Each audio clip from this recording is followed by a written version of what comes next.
Amados irmãos, a paz do Senhor. Nós vamos estudar hoje um tema, Conhecendo a Bíblia. Esse tema se encontra na revista número 1 do Discipulado, da CPAD, e é a lição número 1. O nosso texto áureo nos diz: Lâmpada para os meus pés é a tua palavra e luz para o meu caminho. Salmo número 119, verso 105. A importância da Bíblia para cada um de nós. A Bíblia é muito importante pelo fato de nos ensinar dois temas fundamentais, dentre outros. O primeiro, quem é Deus? E o segundo, qual é a mensagem de Deus para nós? A Bíblia nos revela o plano da salvação eterna que o Deus Criador, que é bendito eternamente, preparou para nós através de seu amado Filho, Jesus Cristo. Como devemos usar a Bíblia em nosso dia a dia? Devemos ler a Bíblia diariamente, mas não somente ler. É muito importante nós estudarmos a Bíblia diariamente. Convém ler os textos com calma, pausadamente, para nos alimentarmos com a palavra de Deus.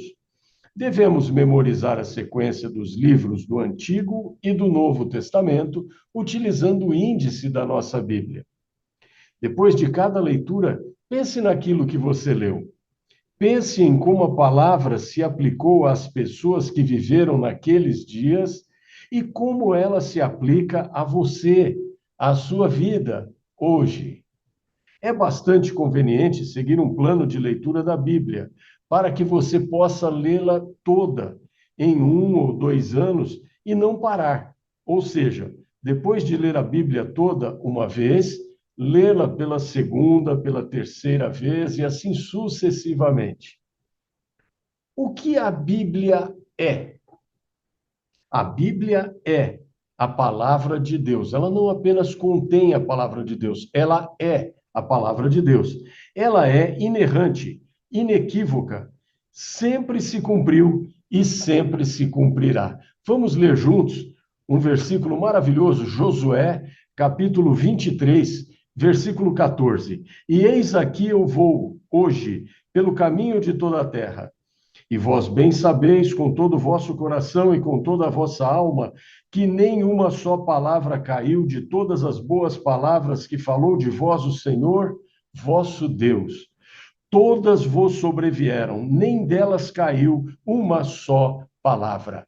A palavra de Deus se cumpre, a Bíblia Sagrada se cumpre. Josué, capítulo 23, versículo 14. Quando a Bíblia foi escrita?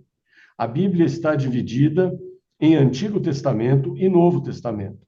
O Novo Testamento trata principalmente do período em que o Senhor Jesus Cristo esteve na Terra, alcançando a predição de seu nascimento, mostrando a sua obra de salvação e a vida eterna para os seres humanos.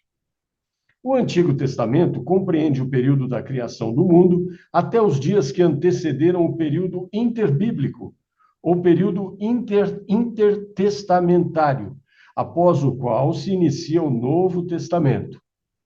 Os eventos do Novo Testamento foram redigidos em datas muito próximas aos eventos, tanto por testemunhas oculares, como por pessoas que viveram na geração que veio logo depois dos eventos, o que lhe confere uma indiscutível autenticidade.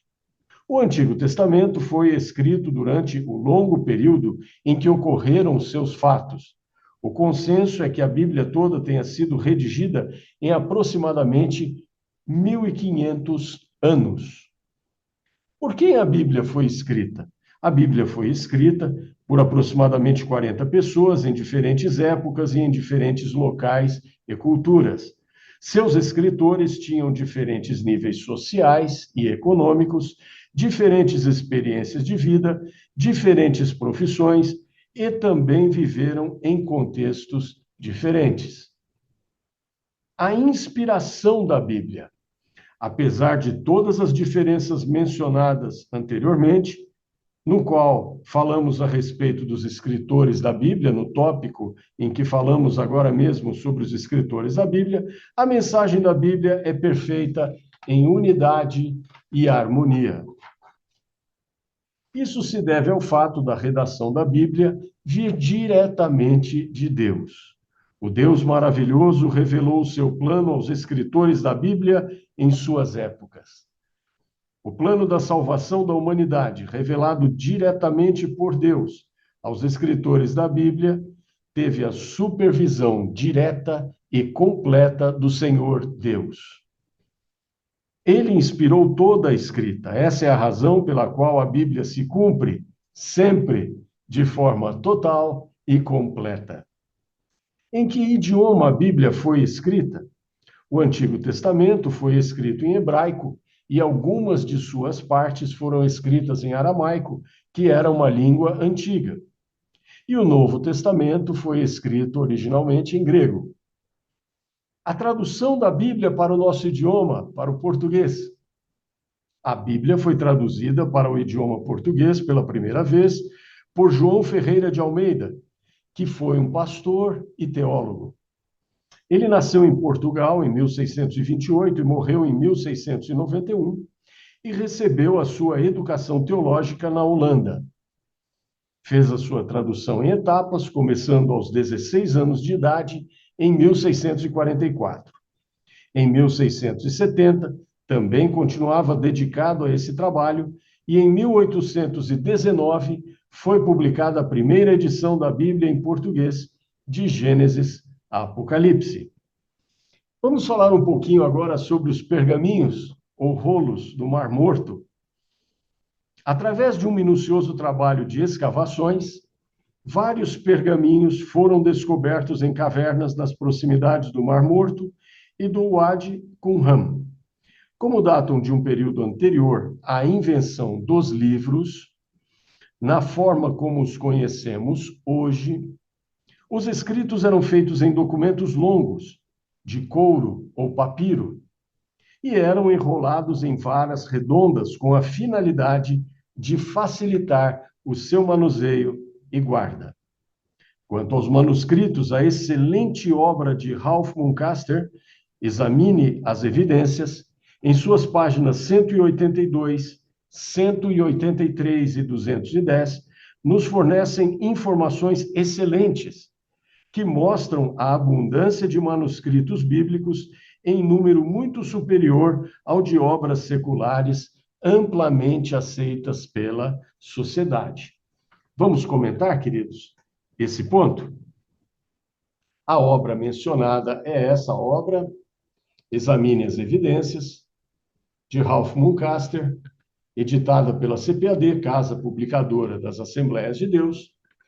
Ao mostrarmos para você essa obra, o objetivo aqui não é comercial, não é vender livros, nada disso, mas ajudar você na sua fé, no seu conhecimento, a ter obras boas que enriqueçam o seu ministério como professor, professora da escola dominical ou como alunos, porque alunos estão nos assistindo e com certeza isso enriquecerá a sua vida espiritual.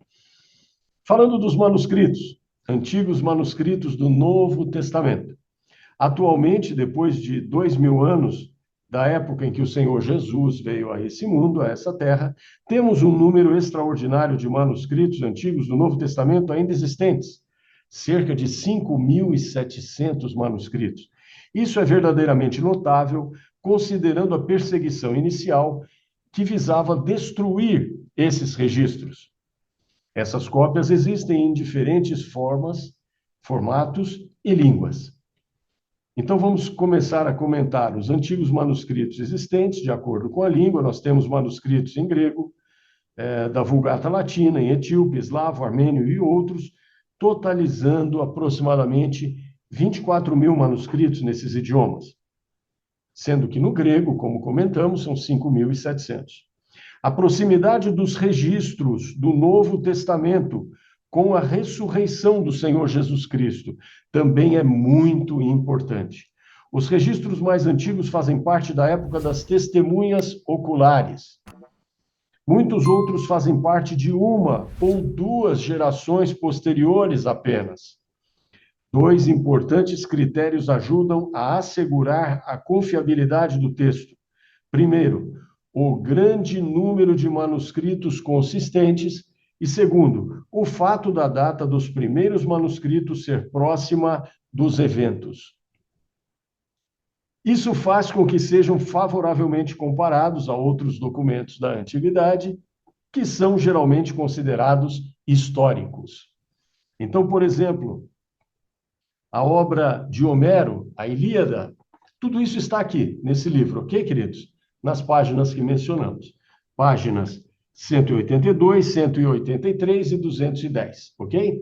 Está aqui nessa obra do Ralph Muncaster, Examine as Evidências, editado pela CPAD.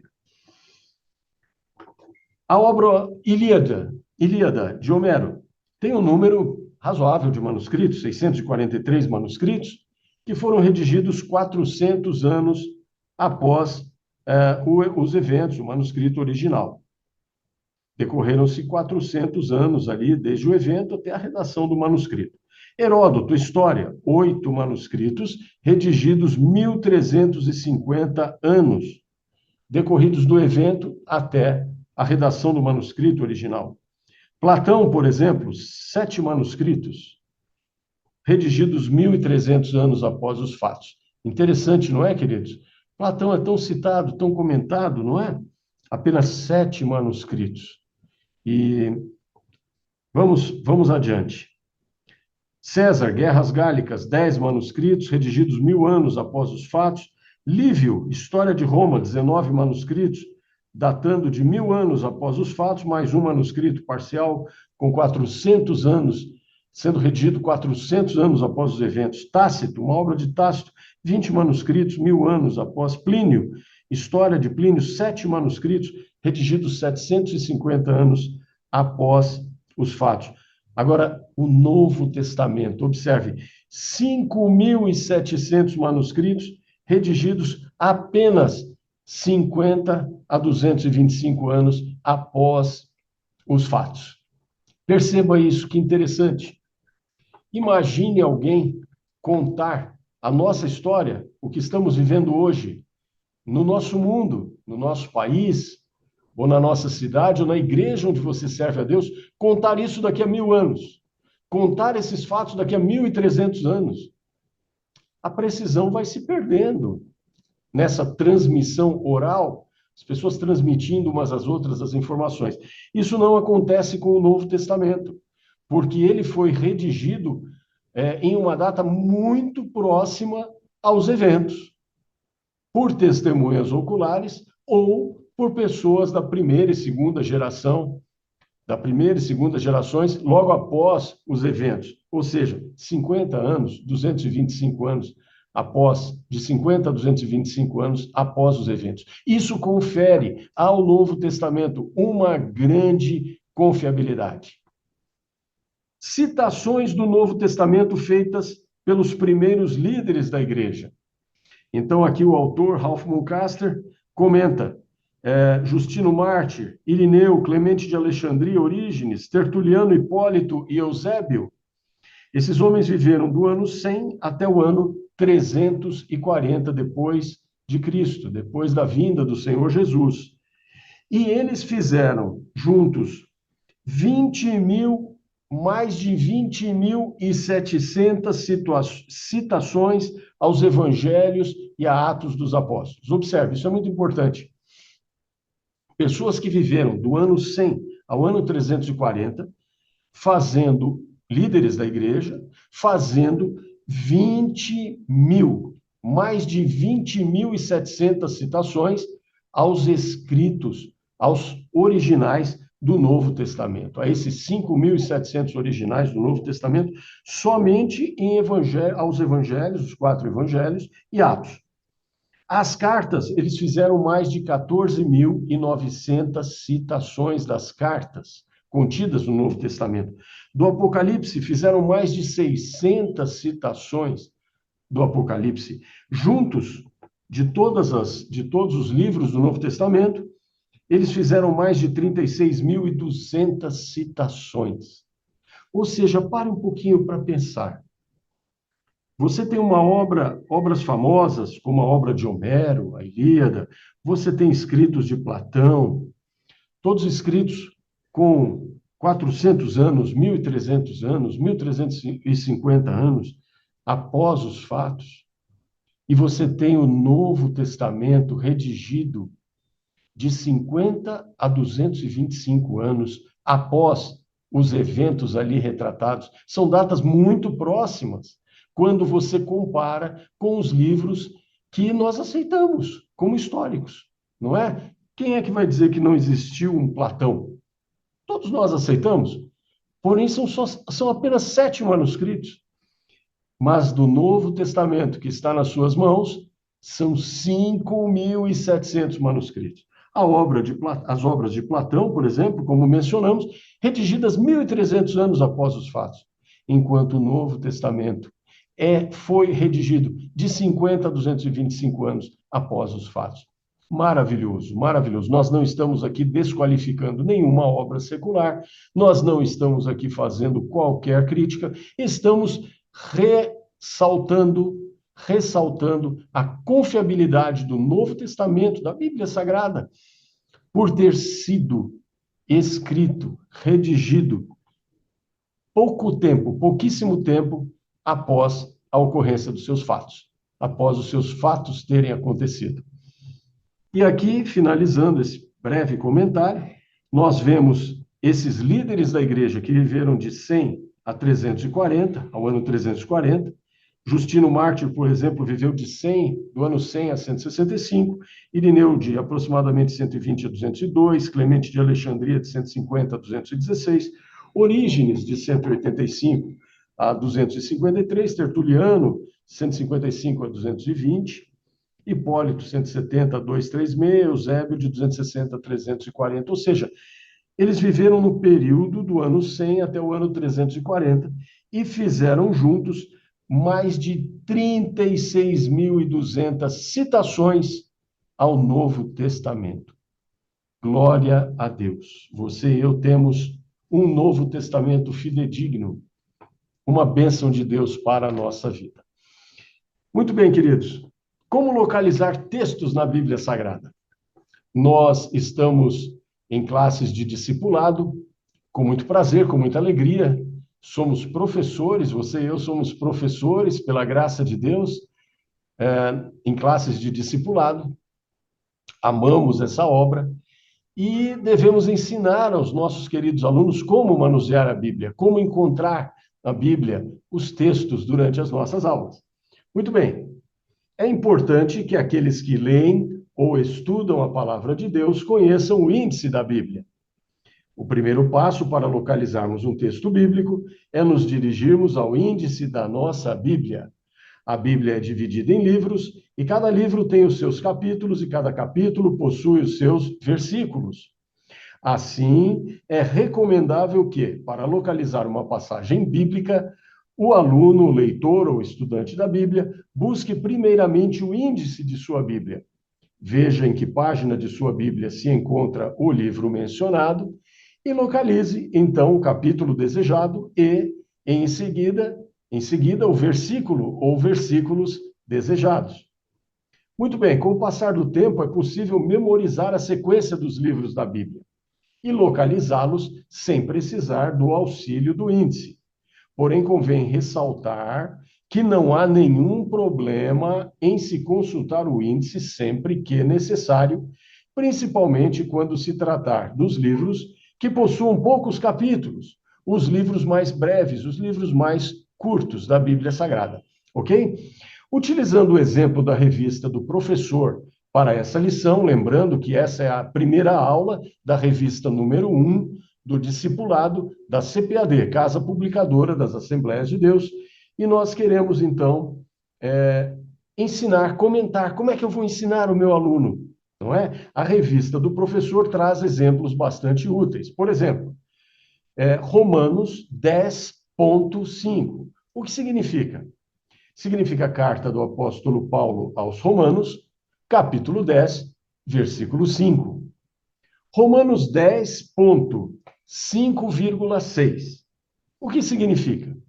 Vamos ensinar aos nossos queridos alunos. Significa carta do apóstolo Paulo aos Romanos, capítulo 10, versículo 5 e versículo 6. Romanos 10,11. Significa carta do apóstolo Paulo aos Romanos, capítulos 10 e 11. Romanos 10,5,6, que já vimos agora mesmo, ponto e vírgula, 11,3. O que significa? Carta do apóstolo Paulo aos Romanos, capítulo 10, versículos 5 e 6, aí vem esse ponto e vírgula. Esse ponto e vírgula quer dizer e. 11,3, ou seja, e também o texto na epístola do apóstolo Paulo aos Romanos, capítulo 11, versículo 3. Vamos repetir esse então, queridos? Olha, Romanos 10,5,6, ponto e vírgula, 11,3. O que significa?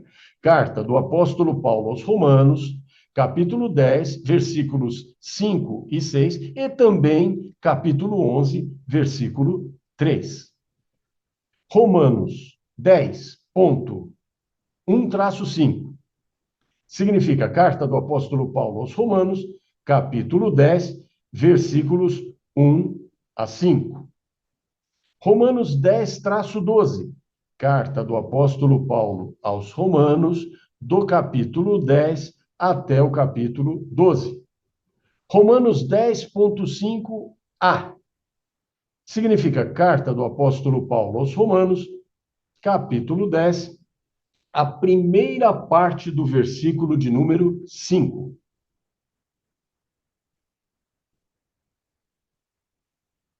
Vamos falar um pouco dos livros da Bíblia? Vamos falar um pouquinho?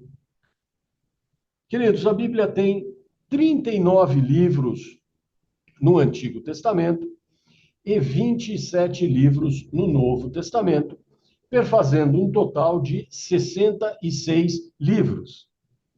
É importante lembrar que a Bíblia que temos em mãos não está em uma sequência cronológica. No Antigo Testamento, nós temos uma divisão. O Antigo Testamento é dividido da seguinte forma: 5 livros da lei, ou Pentateuco, 17 livros classificados como históricos, 5 livros classificados como poéticos, 17 livros classificados como proféticos, sendo que os 5 primeiros são chamados de profetas maiores e os demais de profetas menores. Importante ressaltar, não por importância, mas devido ao volume escrito. E o Novo Testamento? O Novo Testamento, que foi redigido após a morte e ressurreição do Senhor Jesus Cristo, está dividido também em 4 partes. Os evangelhos, os 4 evangelhos, um livro histórico, as epístolas e Revelação, que é o livro de Apocalipse. Então, agora vamos comentar o Antigo Testamento, quais são os livros que fazem parte dessas 4 divisões, e depois vamos comentar quais são os livros que fazem parte das divisões, das também 4 divisões do Novo Testamento, ok? Antigo Testamento, 5 livros da lei ou Pentateuco: Gênesis, Êxodo, Levítico, Números e Deuteronômio. 17 livros classificados como históricos: Josué, Juízes, Rute, primeiro livro de Samuel, segundo livro de Samuel, primeiro livro de Reis, segundo livro de Reis, primeiro livro de Crônicas, segundo livro de Crônicas, Esdras, Neemias e Ester, totalizando 17 livros. Terceiro, os 5 livros classificados como poéticos: Jó, Salmos, Provérbios, Eclesiastes e Cantares de Salomão. 5 livros, são os poéticos. Agora, os 17 livros classificados como proféticos, sendo que os 5 primeiros são chamados de profetas maiores, por causa do volume. Essa classificação se deve ao volume e não à importância. Todos são importantes, todos os livros da Bíblia são sumamente importantes. E essa classificação de profetas maiores e profetas menores se deve ao volume que foi escrito ali por cada profeta. Muito bem, profetas maiores: Isaías, Jeremias, Lamentações de Jeremias, Ezequiel e Daniel. E os 12 profetas chamados assim menores, devido à quantidade de escritos, são Oséias, Joel, Amós, Obadias, Jonas, Miqueias, Naum, Abacuque, Sofonias, Ageu, Zacarias e Malaquias. E o Novo Testamento? As 4 divisões: os evangelhos, Mateus, Marcos, Lucas e João; o livro histórico, Atos dos Apóstolos; as epístolas, Romanos, 1º e 2º Coríntios, Gálatas, Efésios, Filipenses, Colossenses, 1º e 2º Tessalonicenses, 1º e 2º Timóteo, Tito, Filemão, Hebreus, Tiago, 1º e 2º Pedro, as 3 cartas de João e Judas. Essas são as epístolas. E, por fim, o livro de Revelação, o livro da Revelação, que é o livro do Apocalipse. Leia a sua Bíblia, valorize a sua Bíblia. A Bíblia é uma grande bênção de Deus para você e para mim, para a nossa vida. Deus continue abençoando a sua vida, professor da escola dominical, aluno da escola dominical. Todos nós somos alunos da escola dominical, todos nós. E também somos professores da escola dominical, de modo que somos alunos e professores, sempre aprendendo. Que o Senhor Jesus Cristo, que é maravilhoso, continue abençoando a sua vida e nos veremos, permitindo o Senhor, na lição número 2. Um abraço, a paz do Senhor Jesus.